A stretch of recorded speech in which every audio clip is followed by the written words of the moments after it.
"Say hi to the sharks," my daughter-in-law whispered in my ear, her voice sweet enough to chill my blood just before that cold hand shoved hard between my shoulder blades. I stumbled, felt the sea wind slice my skin, then dropped straight into the black water of Narragansett Bay. In that split second, I caught the eyes of my only son frozen, not saving me, not speaking, just watching his mother sink. Salt water flooded my mouth, the bitterness mixing with a pain nothing could match. So the recovery cruise was only the opening act to betrayal.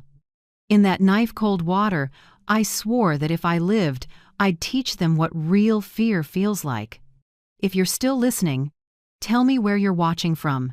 Every comment you leave is another mark in this journey. And if this story has touched you, don't forget to hit like so it can reach even further. That morning, the Rhode Island sun was as gentle as ever, light glittering across Narragansett Bay. I, Lorraine Whitaker, 68, had just finished 6 weeks of recovery after a hip replacement. When my son called, I took it as a good sign. "Mom, we want to take you out on the yacht today, celebrate your recovery." Just the three of us, like old times. Caleb's voice sounded warm. It had been a long time since he called me without a financial or work reason. I said yes right away, partly because I missed him, partly because I craved feeling needed.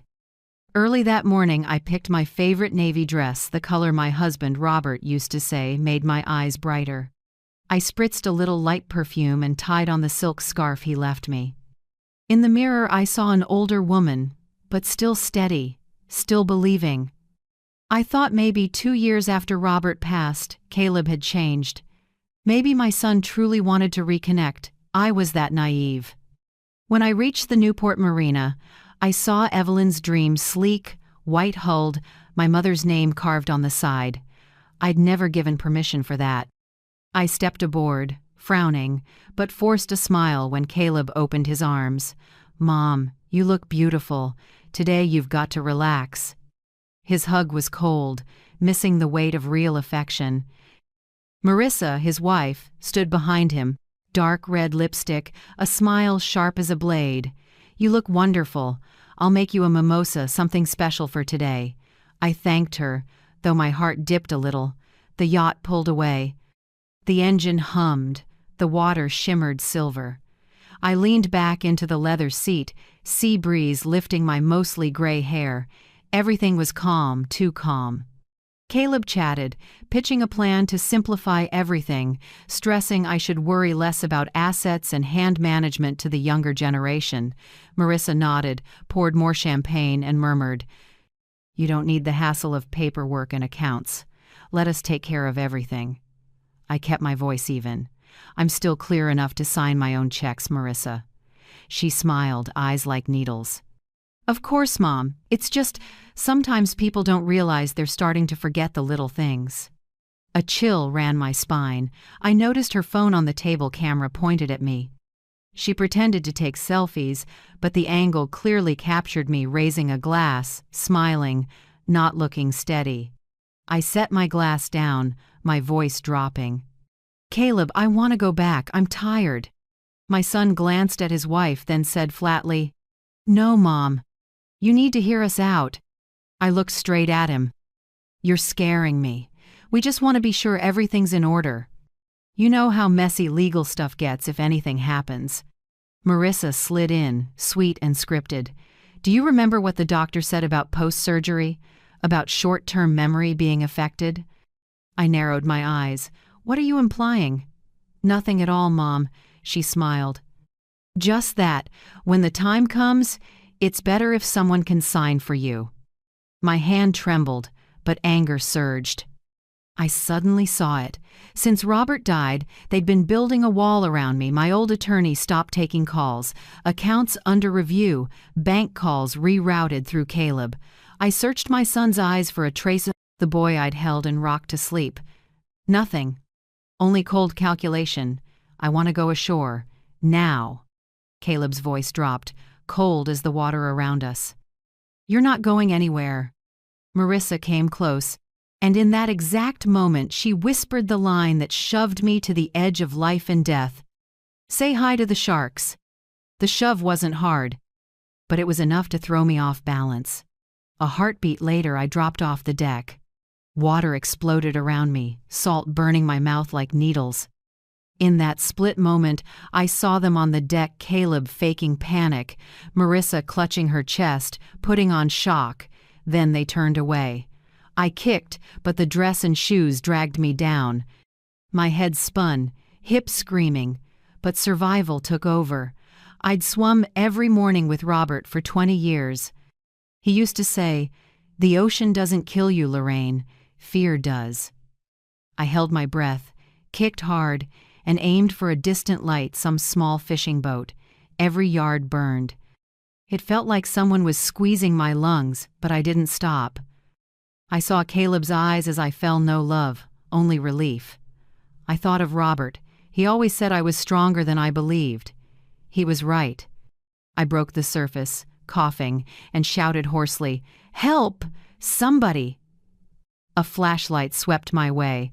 A rough male voice barked, "Holy hell! Someone in the water! Hold that line! Pull her up!" I grabbed the rope. Sun-browned arms hauled me onto a rough wooden deck. I collapsed, shaking so hard my bones rattled.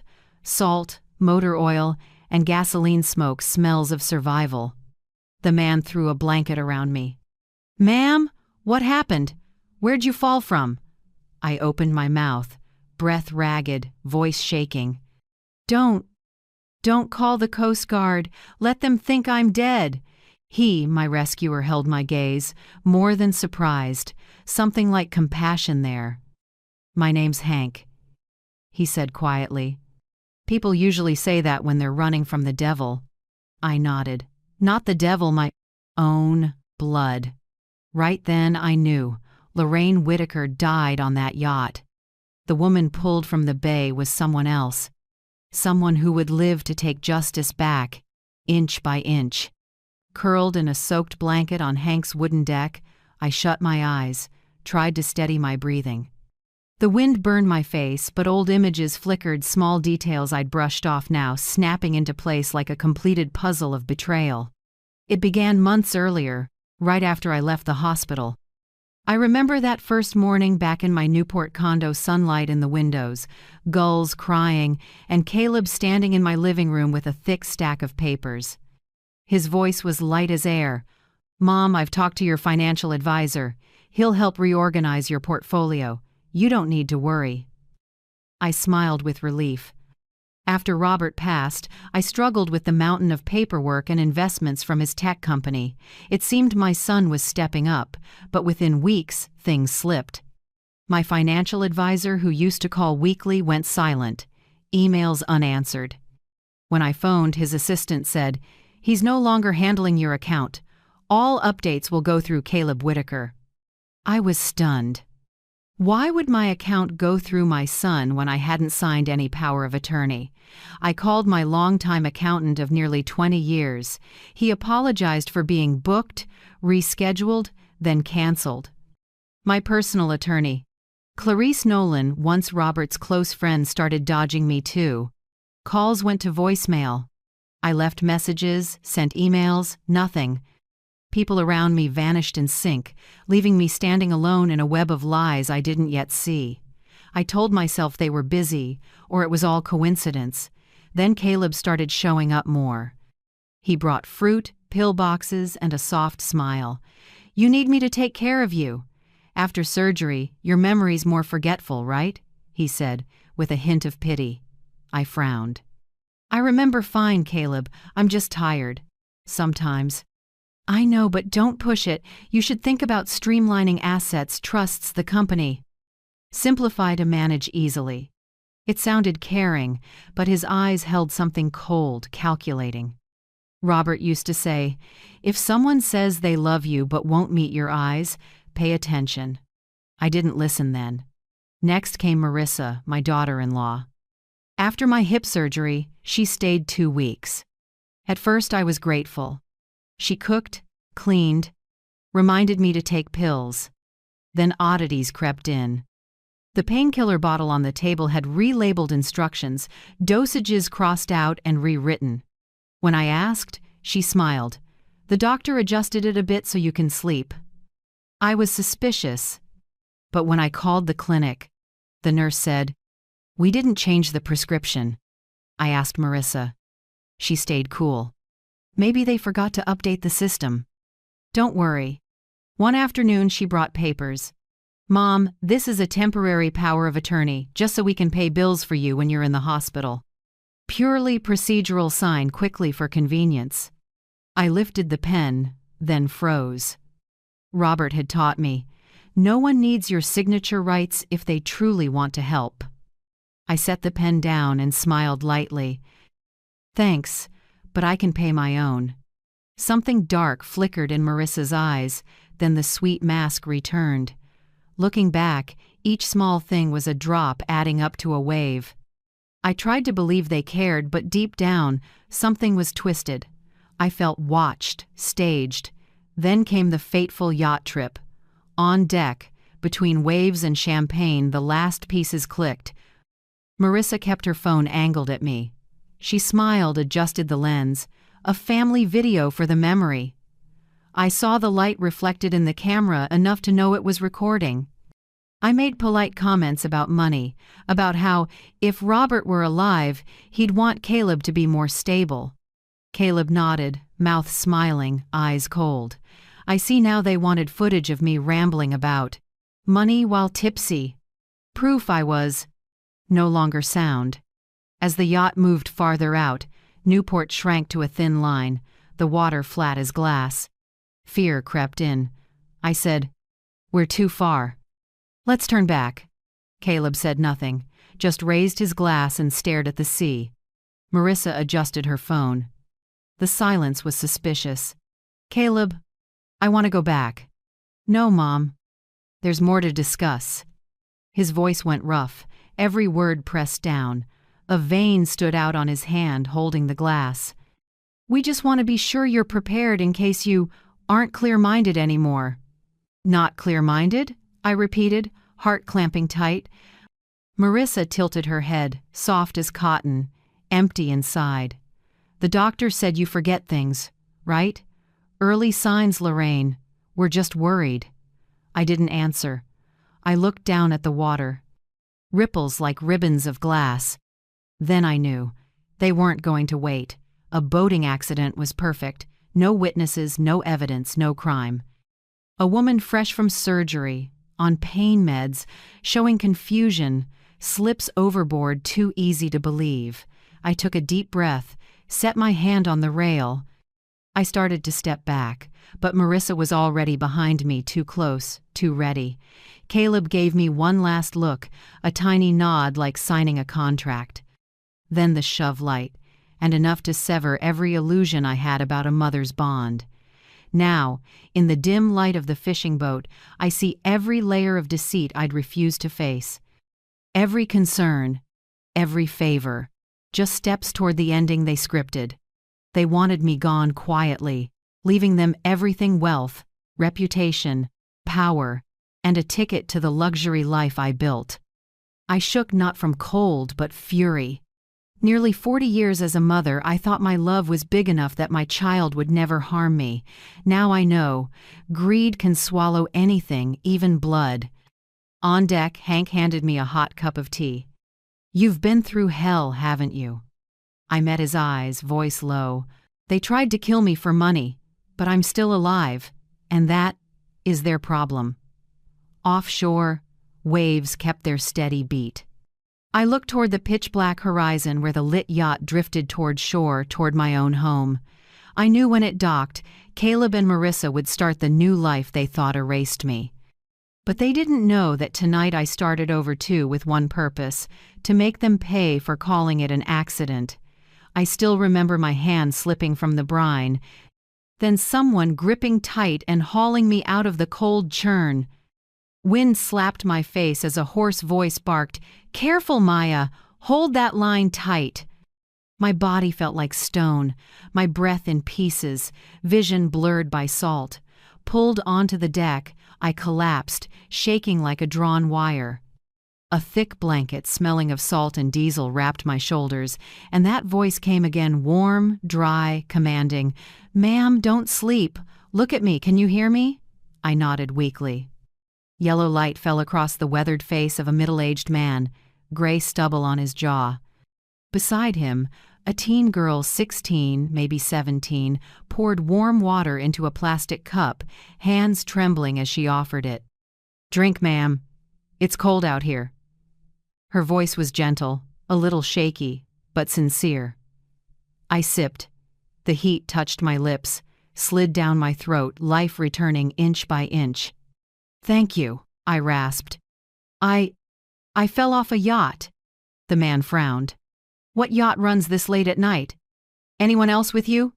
Did you slip?" I looked up at him, stranger's eyes. I somehow trusted in that light. "Not slip," I said softly. "Pushed." He froze. The girl Maya went wide-eyed. He set a hand on the wheel, silent a few beats, then asked slowly, "Do you want me to call the Coast Guard?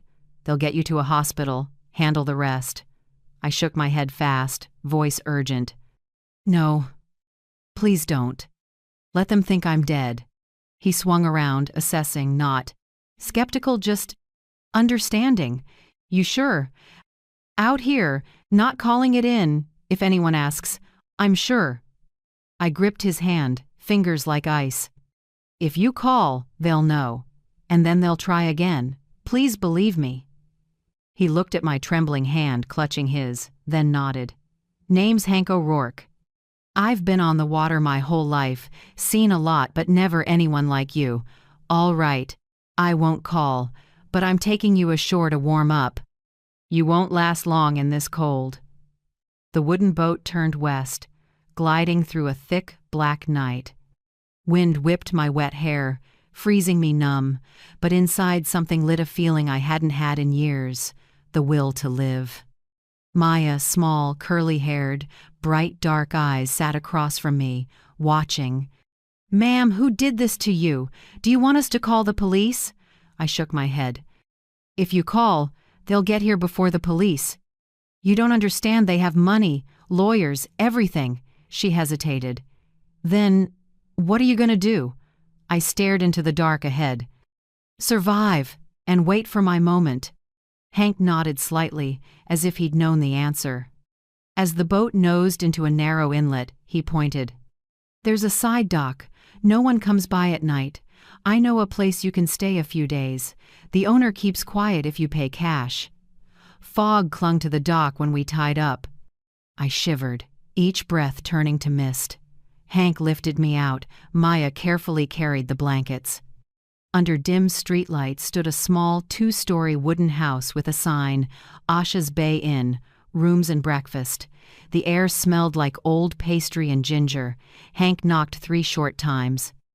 The door cracked open. A woman my age, brown skin, neat bun, bright kind eyes stared. "Hank, who are you bringing here at this hour?" "Someone in trouble. Needs shelter, pays cash." She looked me up and down, clothes still wet, then opened the door wide. "Come in. We don't ask about the past." "Here, here." Warmth from a wood stove rolled over me. I almost cried. The owner, Asha Patel, pointed up the wooden stairs. "Bathrooms upstairs. Hot water." "I'll bring towels and dry clothes." I thanked her, voice thick. When the hot water hit my skin, I closed my eyes and let it rinse away salt and the dried blood at my neck. In the steam, I saw Caleb and Marissa's faces smiling over their glasses as I fell into darkness. I turned the tap harder, water roaring as if it could scrub the image away, but the hurt stayed. Wrapped in a robe, I came back down. Asha set a hot ginger tea by the window. "Drink, you'll warm up." I cupped it, heat moving through my fingers. "Thank you." "You're very kind." She smiled. "Just doing what's right. Hank said you need quiet for a few days." I nodded. "Only a few. I won't cause trouble." "There's no trouble here, only people trying to start over." Alone at the table, I listened to wind slip through the doorframe, then looked at an old laptop on the shelf screen faintly glowing. Asha said I could use it. I opened a browser, heart pounding as I typed my name. Lorraine Whitaker. In seconds, headlines poured in. Tech billionaire Lorraine Whitaker missing after yacht accident. Police suspect careless accident. Victim reportedly showed signs of cognitive decline. The first photo stunned me at last year's birthday. Dazed in a burst of flashes, glass in hand. I remembered. I was tired and hadn't known they planned a surprise. The caption below read, "Whitaker is believed to be in early-stage Alzheimer's, raising family concerns about competency." I went numb. It felt like someone clenched my heart in a fist. They didn't just want my money, they wanted to erase my name, wipe me from the world as if I'd never existed. I pulled the blanket tight and stared through the glass at the far-off sea, moonlight scattered over it. They thought I was dead, and the press helped finish their story. I laughed softly, almost a whisper. All right, let them believe it. But I'm not dead. Asha looked at me from behind the kitchen counter, her eyes more understanding than curious. People usually come here to run from something, but sometimes they stay because they want to take everything back. Which one are you? I set the teacup down and answered, steadier than I'd ever sounded, both. Outside, the waves still lapped gently at the shore. And I, the woman just pulled back from death, began to understand I wasn't just surviving. I'd been reborn. And the quiet of tonight was only the start of another storm, this time one I would make myself. 3 days after the yacht accident, my name was everywhere, all with the same tone, mournful, solemn, and dishonest. Tech billionaire Lorraine Whitaker passes away after a sudden accident. Family confirms she had been battling early-stage Alzheimer's. The press added, a private memorial will be held at Oak Ridge Cemetery. In lieu of flowers, the family requests donations to the World Alzheimer's Fund. I sat still in the small room at Asha's Bay Inn, the newspaper shaking in my hands. Beneath that headline was a photo of Caleb and Marissa holding hands, heads bowed, looking like two souls shattered by grief. They nailed their roles. I had to admit it, they knew how to paint a tragedy that made the world believe they were devoted and loving. Asha came over and set a cup of coffee on the table. You're going, aren't you? I looked up and nodded slowly. I need to see it with my own eyes, otherwise I won't believe what I'm reading. That's dangerous, I know. But sometimes to survive you have to look straight at the people burying you. That morning, the sky was a flat gray and the clouds hung heavy. I wore a wide-brim hat and Asha's dark sweater, and I walked the dirt path to Oak Ridge Cemetery. Bare branches stirred in the wind. From a distance, I saw a few dozen people gathered around the open grave, all in black. In the center, Caleb gripped Marissa's hand, head lowered like a man who'd lost his entire world. The officiant read a long eulogy about a great woman taken too soon by illness and accident. I stood behind the trees, far enough to be safe. My heart beat slow, even cold. It's a strange thing to watch your own burial while you're still breathing. I saw Marissa dab her eyes with a white silk handkerchief, precise, perfect, not a real tear in sight. Caleb's shoulders trembled, but not from emotion. I recognized that tremor, the same one he had when he lied to his father as a boy. I pulled a small notebook from my pocket and marked down everyone present. Robert's old friends, a few former employees, familiar neighbors, but 3 absences caught my eye. Edward Kane, my financial advisor, the man who managed nearly all my remaining shares. Clarice Nolan, the original trust attorney who swore to Robert she would protect me. Lisa Grady, the bank controller who approved all asset transfers. All 3 vanished. No flowers, no condolences. Too neat to be coincidence. The service ended quickly. People drifted away. Caleb set a bouquet of white flowers on the grave, then turned to hug Marissa. I saw her hand smooth his back, and a thin, sharp smile flickered when no one was looking. I understood then. To them, this wasn't a funeral, it was a victory day. When the crowd had gone, I moved closer, my steps quiet as a shadow. The new stone bore my name, Lorraine E. Whitaker, 1957, 2025. Beloved mother, visionary, gone too soon. I read each word, then let out a small laugh. Beloved mother. Sure. They picked that line to convince everyone the family bond was intact. The wind rose, tugging loose strands of hair across my forehead. I set a single white daisy on the wet soil, not for the deceased, but for myself, the one just born again. I walked away, leaving that carved stone like a screen for what I was going to do next. That afternoon, back at the inn, Asha was making tea. I told her everything, detail by detail. She listened, then asked quietly, "Do you think they did this alone?" "I don't know yet," I said. "But I feel someone's behind them, someone who knows the law and cleared the path step by step." Asha nodded, then said slowly, "In this town, there's a name people mention when they want things done clean and fast: Bianca Mercer, an attorney who specializes in asset transfers, trusts, and settling ownership. I saw that name in a murky dispute last year. You might want to check." I wrote it down immediately. The name landed like a puzzle piece snapping into place: Bianca Mercer. I remembered the initials I'd seen in the files at Caleb's BM, at the end of every Project Lorraine note. Maybe that was her. That night after Asha was asleep, I opened her old laptop and went back online under an alias. I started scanning anyone tied to my assets. The deeper I dug, the worse it looked.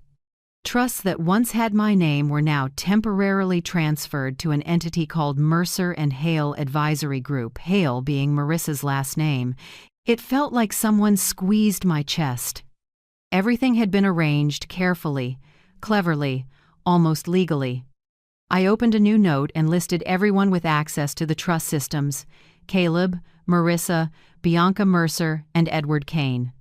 I drew arrows between them, marking connections by job, timeline, and benefit. A network began to form.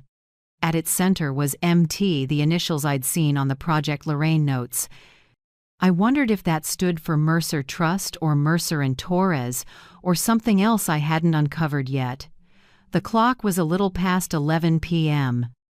Outside, the wind hissed through the doorframe, and thin moonlight fell over the financial map I'd sketched on paper. I stared at the circled names, a chill running down my rare back. The more I thought, the more certain I was that Caleb and Marissa were only pieces on someone's board. Behind them stood a person who knew the law well enough to turn murder into asset transfer due to incapacity. And the name Bianca Mercer was the key to the whole lock. I closed the notebook and took a long breath. The fire in the stove flickered, casting orange light onto the old walls. In my head, things were clearer than ever. If I wanted justice back, I had to return to where it began, the old house I once thought was safest, now likely hiding the truths they believed I'd never come back to find. I stood, pulled the curtain shut, and looked at my reflection in the glass.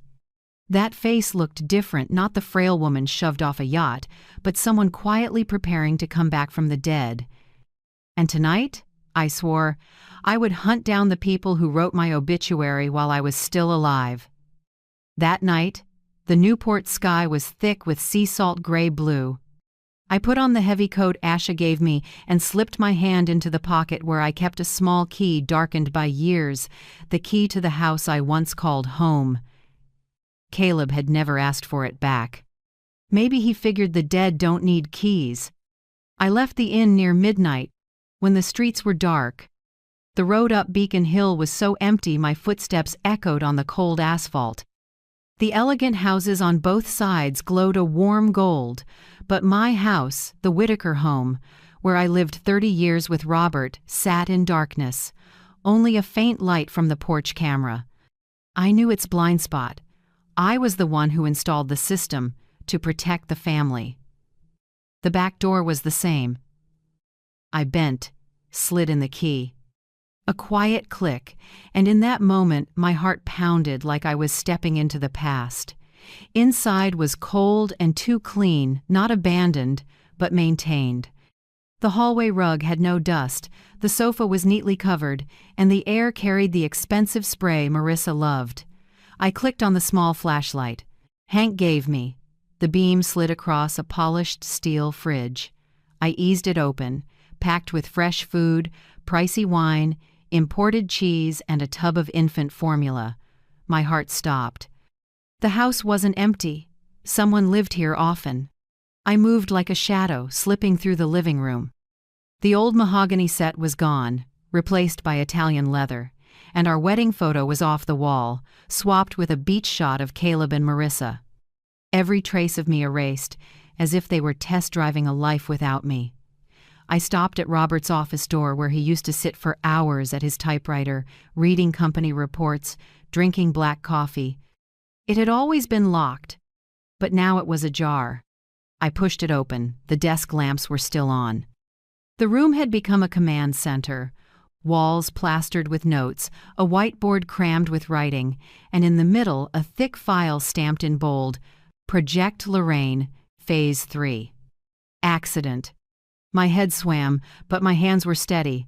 I pulled out the disposable film camera Hank gave me point and shoot and started photographing every page, every timeline.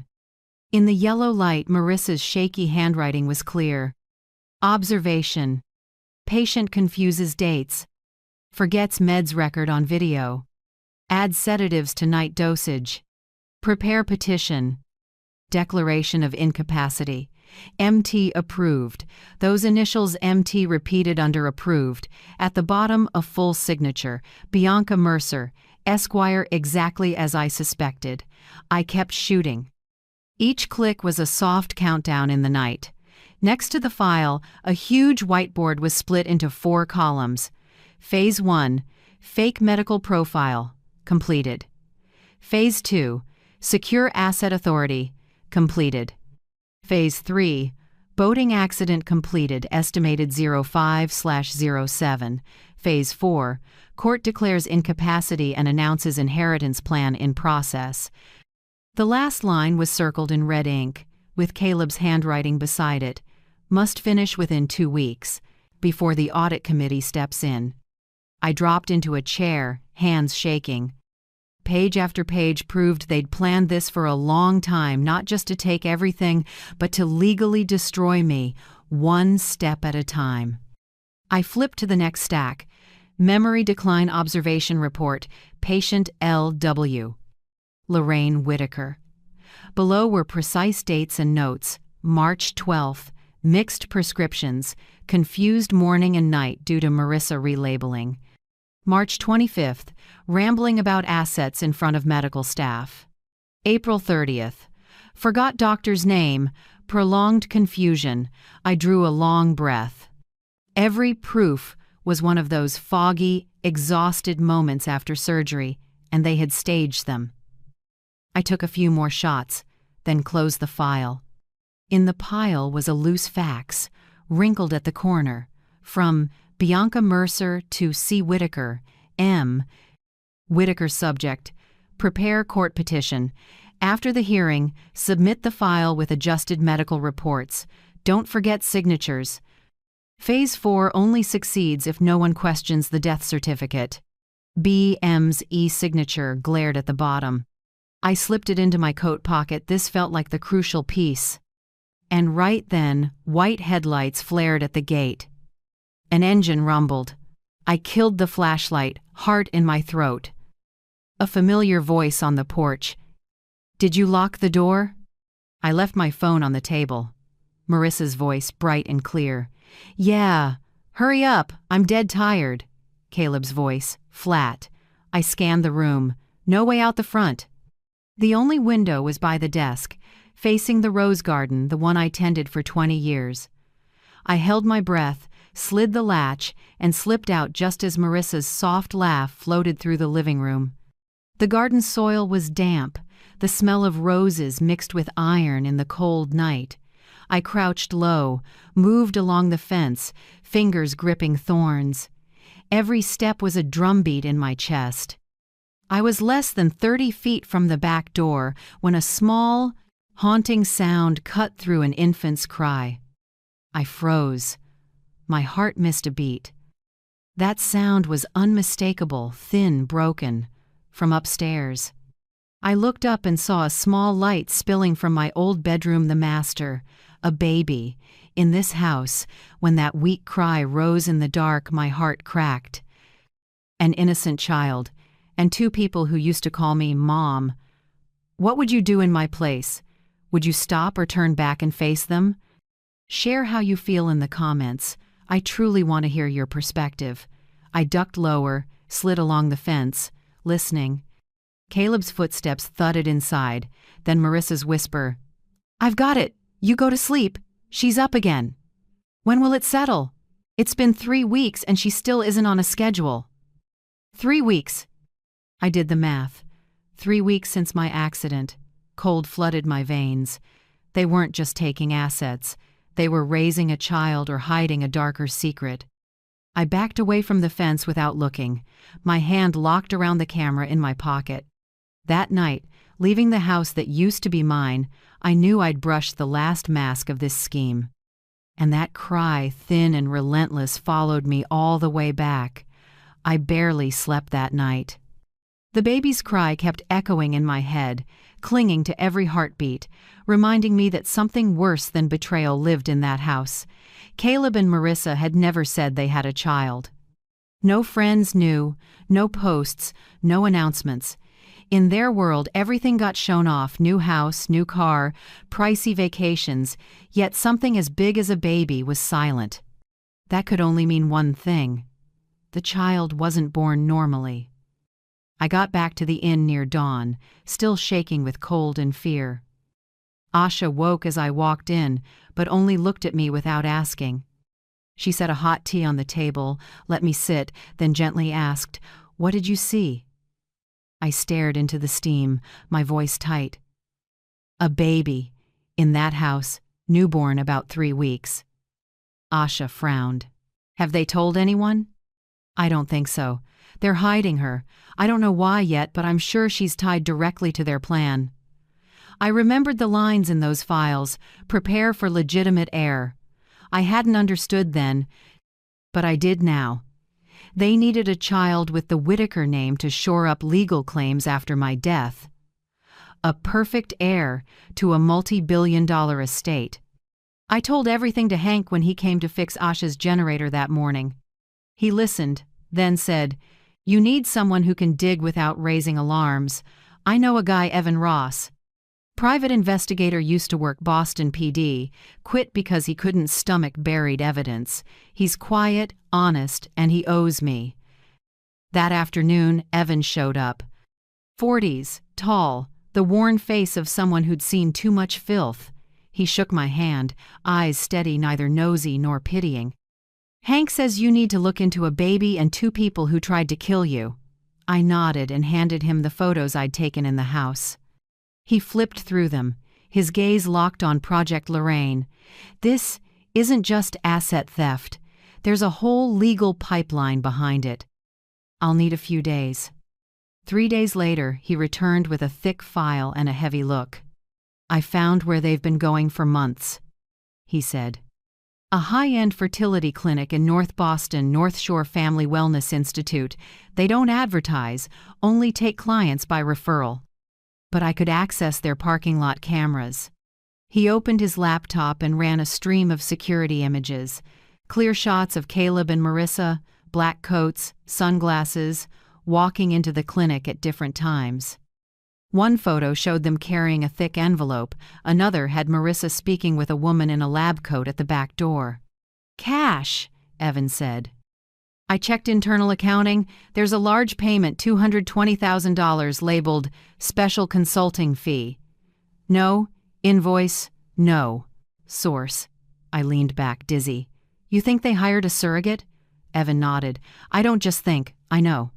North Shore runs something called the Private Heritage Program, a hush-hush surrogacy service for the ultra-rich who want a baby without their names in medical records.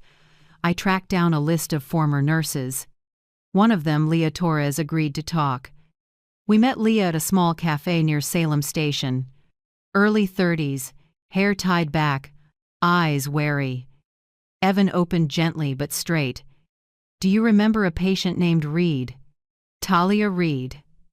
18, from Vermont." Leah stiffened, eyes wide, then whispered, "Oh God, Talia, I remember. Sweet kid, skinny, always smiling. She was caring for a rich couple, then she died." My hand clamped the table edge. "How did she die?"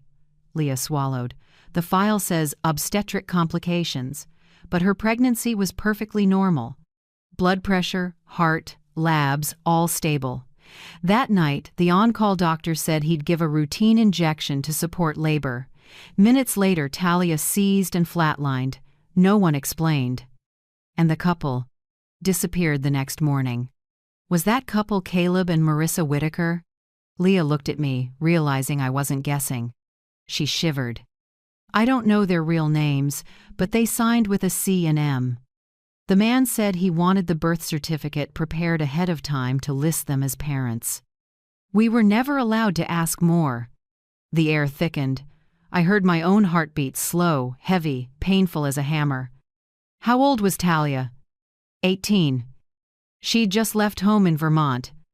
Said she wanted to earn money to go back to school. She believed she was helping an infertile family. After she died, the clinic director had everyone sign a new NDA. I quit a week later. I couldn't speak. A teenage girl, young enough to be my granddaughter, killed to hide a baby, and that baby was in the arms of the people who killed her mother. Evan closed the file, his voice dropping. "I can prove at least the cash transaction and the prepped fake birth certificate.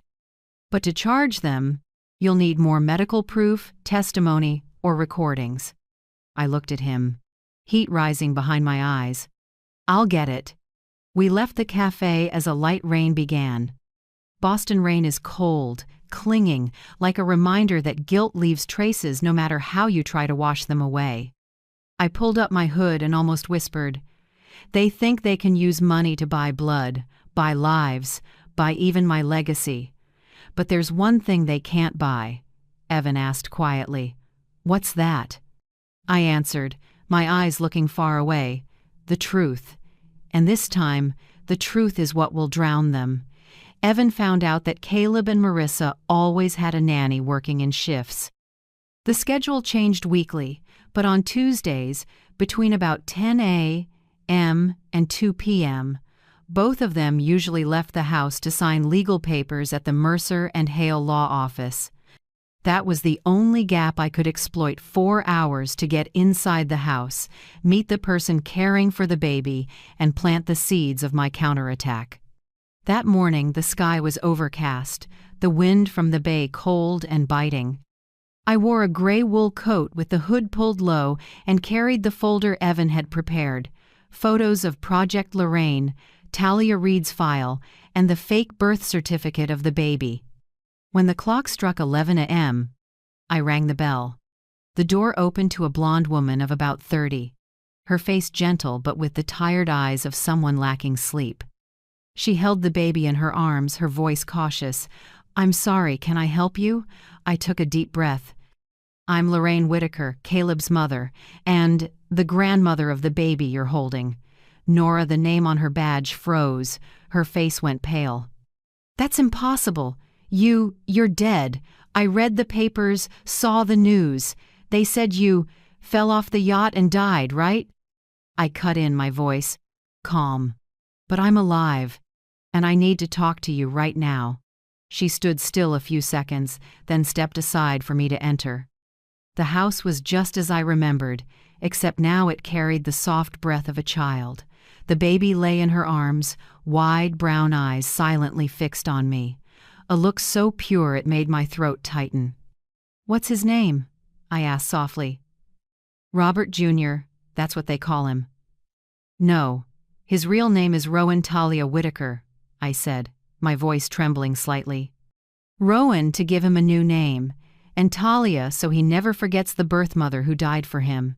Nora clutched the baby tighter, her eyes filling with tears. I pulled from my bag a photo of Talia, the young girl with messy brown hair and a shy smile. She's this child's mother. She was killed in the delivery room, and the couple you're working for are the ones responsible. Nora stared at the photo, then at me, her lips quivering. Oh God, they said the baby was legally adopted. They told me the mother died of an illness. No, she died from an unnecessary injection. And I have proof. I opened the folder and spread Evan's printed documents on the table, photos of the Project Lorraine timeline, medication reports, and Bianca Mercer's facts. Nora's eyes widened. They documented everything, even the plan to kill you. I gave a thin smile. Yes. And now I need you to help me record the final part of this story. I laid a hand on her shoulder, speaking slowly. You stay here. Keep caring for Rowan as usual. But record everything what time they return, their behavior, their calls, the visitors. Use this phone to take photos and store them separately. Evan will collect the data weekly. Don't let them suspect a thing. Nora stayed silent, tears sliding down her face. Then she nodded softly, holding the baby close. I'll do it. For him, he deserves to live the truth. I touched Rowan's cheek lightly and whispered, You'll grow up with the truth, not their lies. That afternoon, Evan installed the surveillance gear, a small recorder hidden in a frame in the living room, a long-life battery camera inside the bedroom humidifier, and a voice monitor under the old mattress. Everything linked to an encrypted drive only Evan and I could access. As I left the house, I stood at the gate and looked back, seeing Nora holding Rowan at the window. Light fell across her face, a mix of fear and resolve. I knew I had found a priceless ally, not a detective, not a lawyer, but another mother ready to protect an innocent life. That night I sat at the desk in my room at the inn, writing by hand a letter to Bianca Mercer. My handwriting steady, deliberate. Dear Miss Mercer, the woman you thought dead is still alive, and she has read every report of Project Lorraine. I suggest you review the file of patient Talia Reed before the court receives another copy from me. I am not seeking justice for myself, but for that girl and for the child named Rowan Talia. See you on the side of the light. I folded the letter, slid it into a white envelope, sealed it with wax. Evan would place it on Bianca Mercer's desk Monday morning when she least expected it. Inside me, a quiet fire flared, not the fear of a betrayed mother, but the will of a survivor ready to reclaim everything, including justice for the voices that could no longer speak. The next morning, the bay wind carried damp and cold through Asha's Bay Inn windows. I sat in the corner of my room, listening to the waves beating against the rocks, my heart strangely calm. Today was the day of the inheritance procedure, the day Caleb, Marissa, and Bianca Mercer would finalize my death on paper, and also the day they'd realize the dead woman could smile. The letter I wrote last night had been delivered by Evan on time. I pictured Bianca opening the envelope in her sleek glass office while presenting documents. The words I wrote by hand would surely freeze their blood. The rumors of my death have been exaggerated. Send regards to Rowan Talia. Mother. Less than 2 hours later, Evan's phone buzzed. He sent me a remote clip.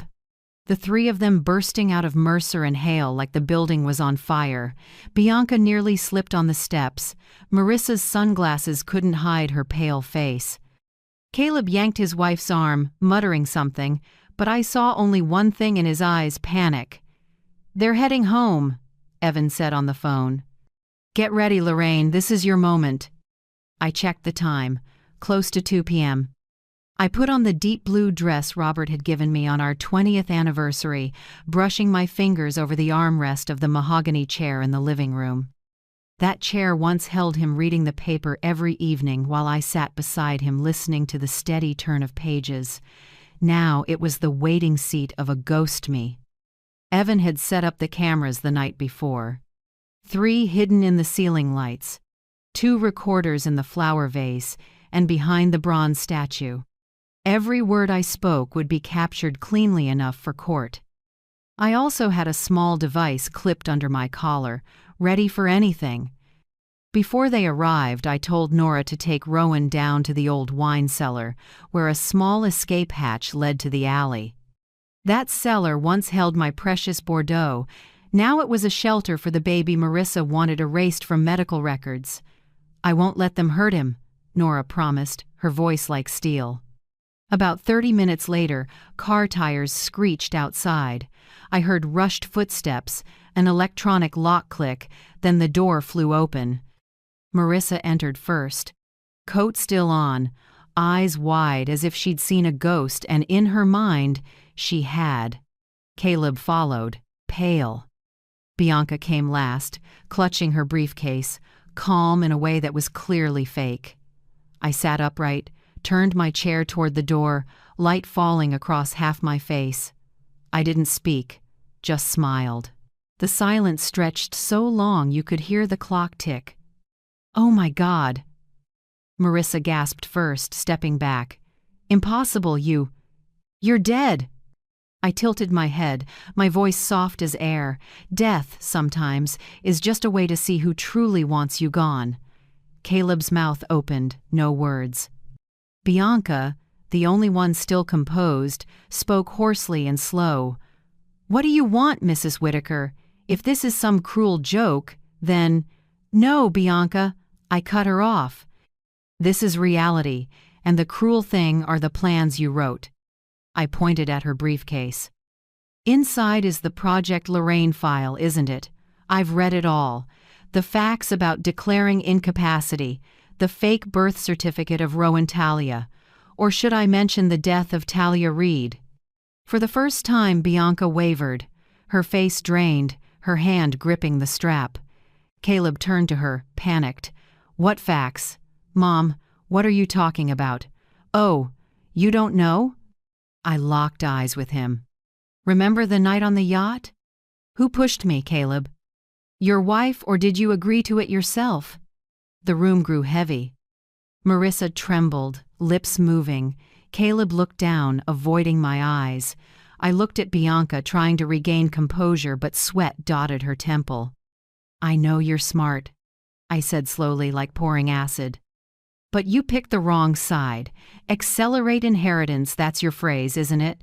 Or should I play the recording you sent Marissa about the staged accident?" Bianca swallowed. "You can't have that." "I have everything, Bianca." I leaned forward, eyes locked on hers. "Recorders, cameras, medication reports, witnesses, and now your confession." A soft click flashed from the hidden clock camera, capturing Bianca shielding her face. She realized too late. "You're crazy!" Marissa screamed, lunging. Caleb held her back, shaking. "Stop! She really has the evidence!" Bianca backed toward the door, her voice rapid. I didn't kill anyone. I just followed instructions, files, procedures, everything legal. Caleb, Marissa, tell her. I only brokered?" I cut her off. "Only took money to erase a life and legalize an orphan?" "Yes, Bianca. Just administrative work." I stood, walking slowly closer, not raising my voice, but every word sharp as a blade. "You know, it's funny. I used to think the scariest death was drowning. But now I see real death is when people still breathe but have no conscience." No one answered, only the faint cry from downstairs, Rowan, calling his mother's ghost into the storm of silence. Bianca flinched, stepping back. Evan, watching through the cameras, chose that moment to activate the hidden speaker. His voice came low and distorted through the walls. "Newport police are on their way. Stay where you are." Bianca's face went white. Marissa's hands dropped. Caleb collapsed into a chair, burying his face in his palms. I turned, walked slowly back to my old chair, sat down as if I'd just finished a regular meeting.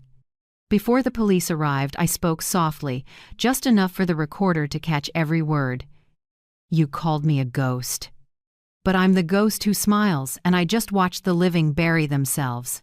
The door slammed open with a hard crack that rattled the window frames. Marissa screamed, clutching her chest like she'd seen a real spirit. Caleb froze in the doorway, his pale face still holding the shaking keys before they clattered to the floor. I stood in the living room, the same space they'd arranged to remember me after my fake funeral. Afternoon light streamed through the frame, shining on me and the baby in my arms. Rowan Talia stirred, his tiny face flushed in the light, wide eyes open. His faint cry mixed with Marissa's ragged breathing. "What are you doing with my child?" Marissa shouted, her voice hoarse with fear and rage. I shrugged slightly, holding the baby tighter. "Your child? No.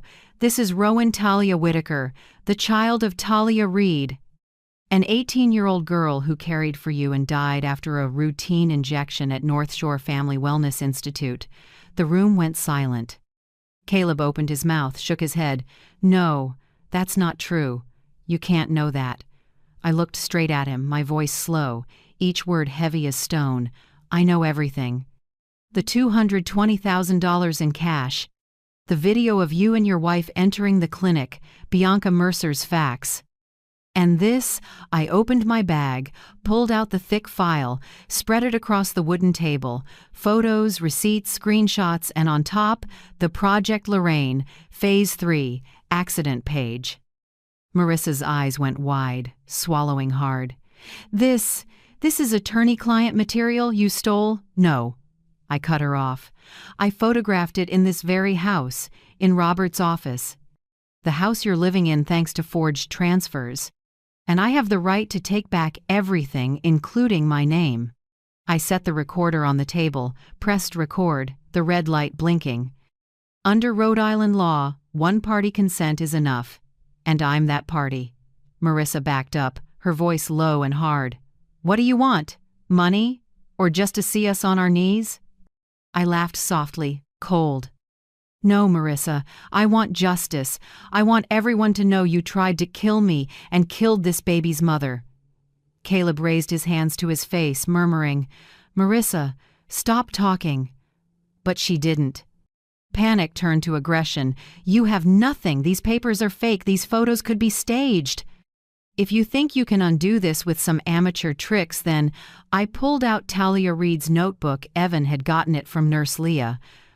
I opened to the last page, the handwriting still shaky. "Tomorrow they'll give me the shot.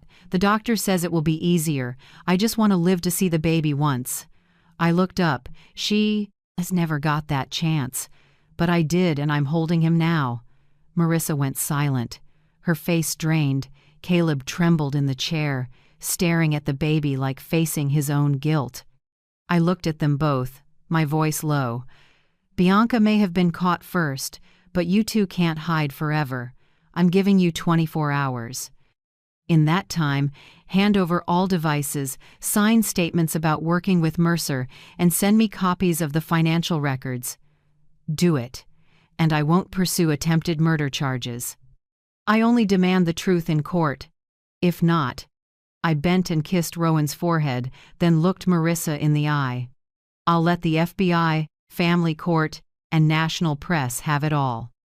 Not just Talia's death, but the money laundering in your charity fund."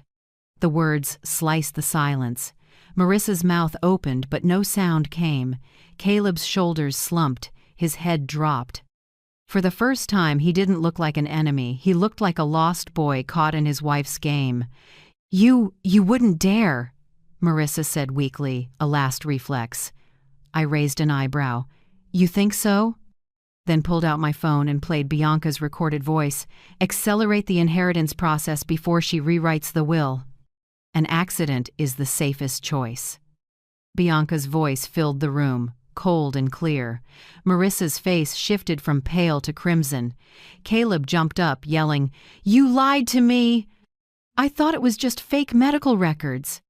Marissa backed away, trembling, tears spilling. I did it for us. For the future. You don't understand. Your mother would never give you a cent. I gave you, Caleb." I cut in, looking straight at my son. "I gave you everything. But you let someone teach you how to trade your mother's trust for money." He dropped back into the chair, silent, hands on his head. I closed the file and slipped it into my bag, my voice firm. 24 hours from now. If I don't get confirmation, every copy goes to the press and the federal prosecutor. Don't try anything stupid. The cameras in this house are still live. I stood, walked to the door. Rowan stirred. I handed him to Nora, waiting in the hall, whispering, "Keep him safe. His mother died for the truth. We can't let her die in vain." I left in silence. Behind me, Marissa's choked sob rose, then a door slammed hard. I knew they wouldn't sleep tonight. As I stepped into the yard, I saw Evan waiting by the car, his cap pulled low. He looked at me, asked, "They agree?" I shook my head. "Not yet, but they will." Someone like Marissa can't stand being cornered. Evan lit a cigarette, white smoke curling in the sea breeze. "If they don't choose right?" I smiled cold. I already guessed. And they've just called the cleaner. The real game starts now. I couldn't sleep. Since leaving that house, every cell in me was stretched, listening for any unusual sound.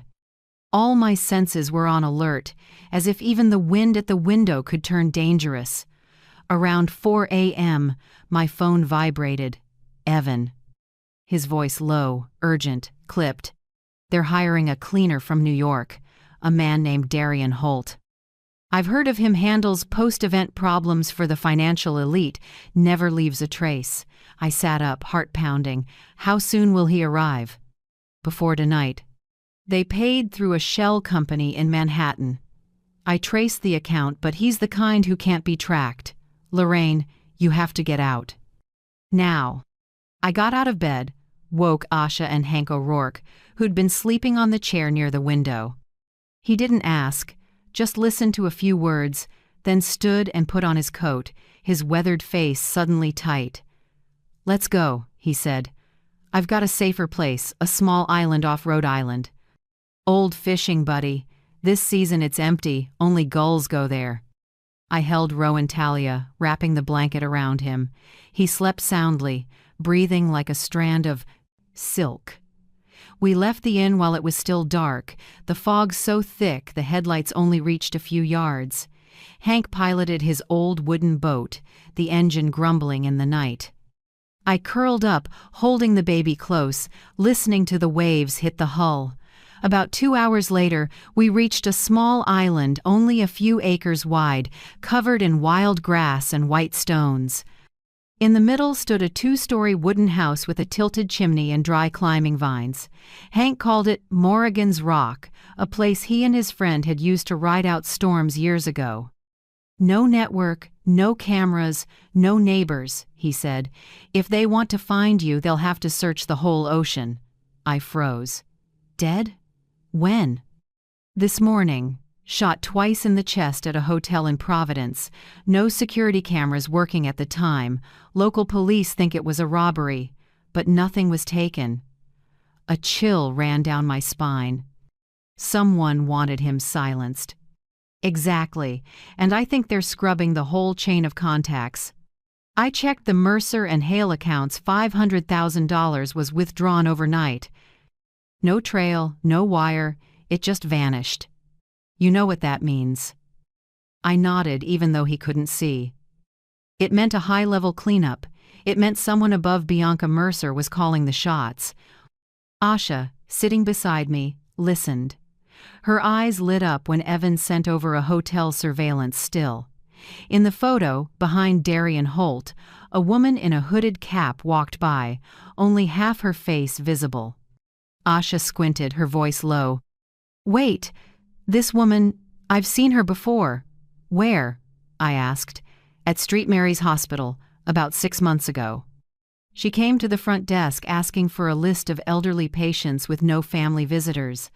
I remember because she left a fake business card said Charity for Elder Care. The room seemed to thicken. Evan was quiet for a few seconds, then said softly, "That matches the report I'm looking at. A string of elderly patients who passed peacefully after getting legal counseling about their assets. Most share the same file pattern. witness signatures by Bianca Mercer, medical sign-offs from the same clinic, North Shore Family Wellness, and financial advising from Kane Holdings. 3 links: medical, legal, financial. I leaned back, heart pounding. A network. Right.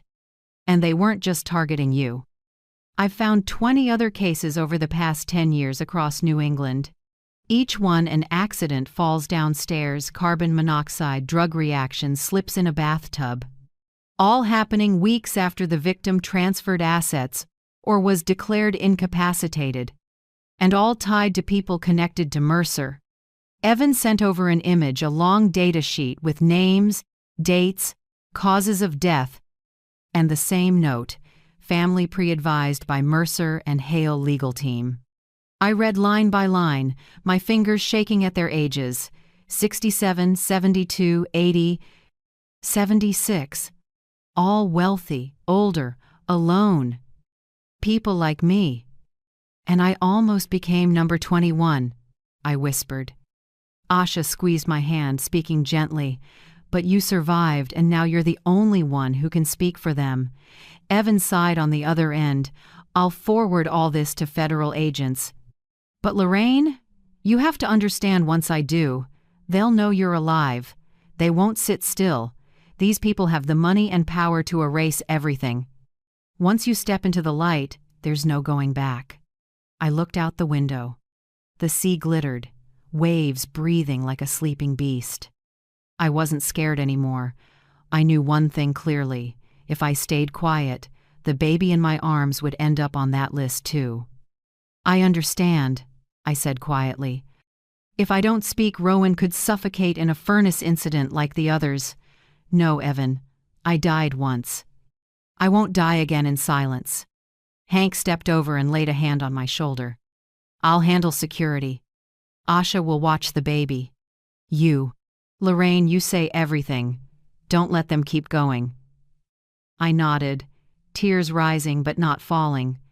Outside, the wind kicked up and tossed the curtains. I felt like Robert was standing out there in the gusts, nodding at me. He used to teach me that strength doesn't come from shouting, but from knowing exactly when to speak. I turned to Evan, voice firm. Get everything ready. Tonight I'll record a video statement. Tomorrow morning, we send it to the media, attorneys, and the FBI at the same time. They might kill me, but they can't kill the truth. Evan was silent for a beat, then said, I knew you'd say that, and I'm already set.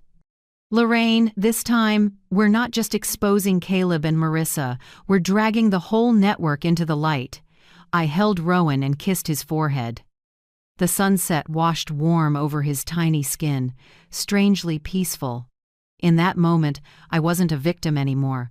I was carrying living evidence for dozens of forgotten souls. The sky bled thin red as the sun sank into the water. I whispered, a promise to myself. Tomorrow, their darkness ends. And it starts with me, the woman they thought was dead. I never thought I'd have to use myself as bait. But standing before the inn's mirror, looking at an old face in dim light, I knew there was only one way to end it: walk into the wolves' den myself. Evan pushed back hard. You don't have to do this. We already have enough evidence. I shook my head.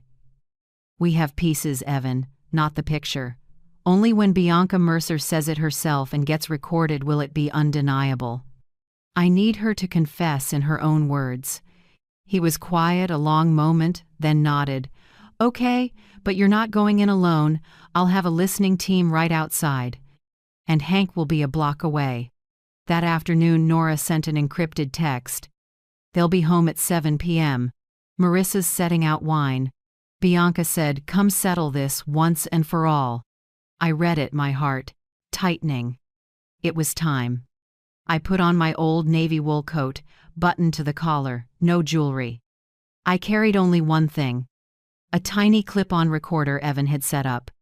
Inside the house, Nora had already planted 3 more devices, one in the fireplace mantel, one behind the landscape painting, and one under the dining table where voices carry best. At 10 to 7, I walked up to the gate of the house that used to be mine. Warm yellow light spilled through the glass, the smell of wine and oak drifting out. In a gray van a block away, Evan and 2 agents sat silent, headsets on, signal locked. I rang. The door opened. Caleb appeared, looking tired and older than 40. His eyes met mine for a second, then slid away. "Mom," he said, voice cracked. I answered softly, "Let's talk. About Rowan. About ending this." The living room looked the same, but everything in it was a battlefield. Marissa sat on the sofa with a glass of wine, a half smile. "I knew you'd come. Old people like you can't stand seeing your money in someone else's hands." I didn't reply. I sat, set my bag on the table, eyes sweeping the room, every corner recording. And at exactly 7 p.m., Bianca Mercer walked in. Neat, polished, a faint, expensive perfume filling the room. She smiled like this was a contract signing. "Mrs. Lorraine Whitaker," her voice smooth as silk. "I'm glad you finally chose to sit down. I believe we all want to end this, peacefully." I leaned back, my tone low and even. "Peaceful for whom, Bianca? For the people you were leased, or for the ones living off their corpses?" Her brow lifted slightly, but she didn't deny a thing. "We provide a peaceful end for those with no one left. You must understand, Lorraine, the system is complicated. Many people want to go gently." I looked straight at her and pressed the words, "How many?" She hesitated, then spoke slowly, even, like reading a report. 39 files resolved, all legal, with medical and legal sign-offs. None were prosecuted. Outside, Evan held his breath. Every word Bianca spoke was being captured as clean as a hammer strike. I kept my voice steady. "And among those 39 was Talia Reed, right?" Bianca shrugged. "If that's the name you want to use, I only know case F-237. A complicated matter, maternal death due to complications. The child transferred to guardians under the law. All paperwork complete." I heard Marissa chuckle under her breath. "See? All legal." "You've got nothing." I turned to her, my smile thin as a blade. "Right. Legal. Like paying cash to the clinic, swapping a birth certificate, and hiring someone to stage a boating accident for your mother-in-law. All nice and legal." Caleb gripped the chair arms, lips tight. I looked straight at him, voice low but hard. "This is the family you chose, Caleb? Killing, forging documents, taking a child on someone else's blood?" He opened his mouth to speak but didn't get the chance. Bianca set her briefcase on the table, her voice sharper. "Moralize all you want, Lorraine. You can't prove it. You don't have video, witnesses, or original records. I have everything legal. If you want to be left alone, sign this waiver of claims in exchange for preserving guardianship of the child. You'll be safe. You just need to disappear." I looked at the papers. Outside, I was calm. Inside, my heart pounded like a drum. Now was the time to make her say more. I asked quietly, "If I sign, you guarantee there won't be another accident, right?" Bianca smiled cold. "Guaranteed. No more accidents, no more furnace carbon monoxide, no more slips in the bathroom. You just stay quiet." Evan nearly shouted in a whisper over the comms. "She just said it." "We've got it, Lorraine. Let her keep talking." I took a deep breath and asked, "The people before me, they got the same treatment, didn't they?" Bianca tilted her head, voice flat. "They all passed peacefully. Some chose sleeping pills, others were helped with gas. We call it a humane ending. Don't pretend to be shocked, Mrs. Whitaker. This world runs because of people like us, people who know when to drop the curtain." I was silent. 1 second, 2. Then from the door came 3 hard knocks, dry and sharp like a judge's gavel. "Newport Police, open up!" Marissa jumped up screaming. Caleb froze, useless. Bianca whipped around, but it was too late. Evan and 2 federal agents rushed in, reading the warrant. "Bianca Mercer, you're under arrest for serial murder, financial fraud, and legal manipulation." The room exploded. Marissa screamed. Caleb collapsed into a chair, and I sat still, staring straight at Bianca. They cuffed her. Her eyes were full of hate, but the confidence was gone. "You set me up," she said low. I answered softly, eyes never leaving hers. "No, Bianca. You set yourself up. I just turned on the light so everyone could see."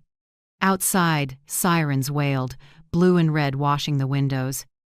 I bent to pick up the file she'd tried to hand me, then tore it in half and let the pieces drift to the floor, the dry rip sounding like the close of a long chapter.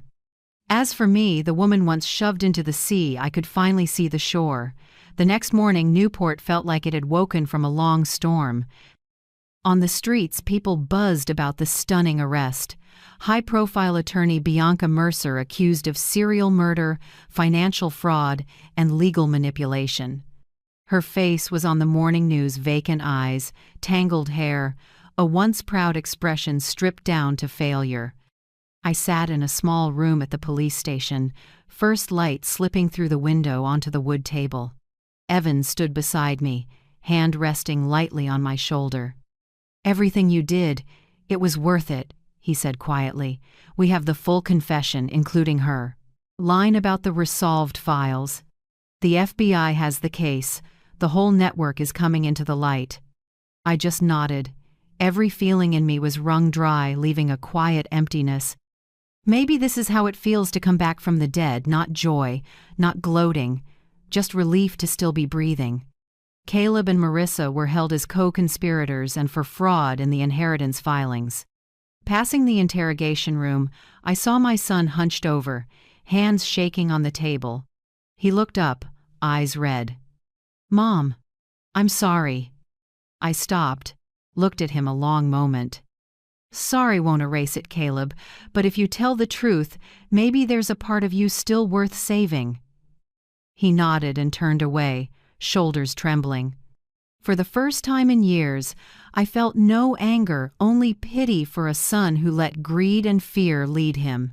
3 days later, I left Newport and went back to the little island where Asha and Hank were caring for Rowan. The baby was smiling now, big brown eyes catching the morning light. I picked him up. The smell of formula and sea salt softened me. "You're proof that light can grow back out of darkness," I whispered. Asha smiled, hand on my shoulder. "You did what no one else dared, spoke for the silenced." I smiled, looking out to the water where the sun was climbing. "I'm just a survivor, and I owe a debt to those who died for the truth." In the weeks that followed, media across New England ran a series called The Mercer Files. More than 20 peaceful passings were reopened. Families came to me, hugged me, thanked me for not staying quiet. A special court was set up to review incapacity rulings. My name was removed from the deceased list. I, Lorraine Whitaker, was officially brought back in the eyes of the law. On the day I testified, I wore a black coat and pinned on Robert's silver brooch. I looked around at the faces of families waiting for justice, people like me, who'd lost someone and been told they had no right to know. I spoke evenly, firmly. Those who claim peace at the end turned the trust of the elderly into a marketplace. I'm not afraid of dying anymore. I already died once. What I fear is silence. And today, I'm not silent. The trial ran 4 weeks. In the end, the verdicts came. Bianca Mercer, life without parole. 2 doctors at North Shore, 18 years. Clarice Nolan and Edward Kane, co-conspirators, 8 years each. Marissa got 12 years. Caleb received 5 years of community supervision and was permanently disinherited. Carrying Rowan out of the courthouse, a sea wind lifted his little blanket. He smiled up at me, wide-eyed, not understanding a thing. Maybe he'll grow up never needing all the details, only that there was a mother, a grandmother, and a world that paid a price so he could live. That evening on the island, I wrote the final lines in my journal. "Robert, you once said life is a series of lessons in courage. Now I understand courage isn't not being afraid. It's moving forward while you're still shaking. Rowan will grow up in love, not in schemes." And I at last get to live as myself, free, light, and true. I closed the notebook and looked out at the sea. The night was calm. Moonlight silvered the water, shimmering like a warm farewell to all the forgotten souls. Rowan let out a small cry. I pulled him close, patted gently, and whispered, "Sleep, little one. The world is quiet now."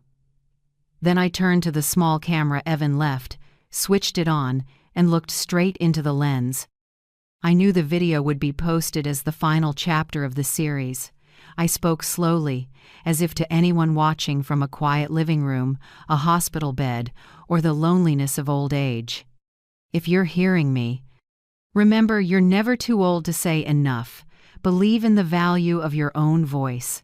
Sometimes a single honest word can topple an empire of lies. I paused, then smiled softly. I'm Lorraine Whitaker. I'm still here. And you, where are you watching from? Drop your city in the comments so I know how far this voice has reached. And if my story touched you, please subscribe, or simply share it with someone who needs hope. Thank you for staying till the very end. Outside the window, dawn lit the water, wiping away the night. I lifted Rowan, smiling as he beamed in the first light. An old chapter had closed. And I, the woman once shoved to the bottom, had finally surfaced, not as a victim, but as a witness to justice reborn.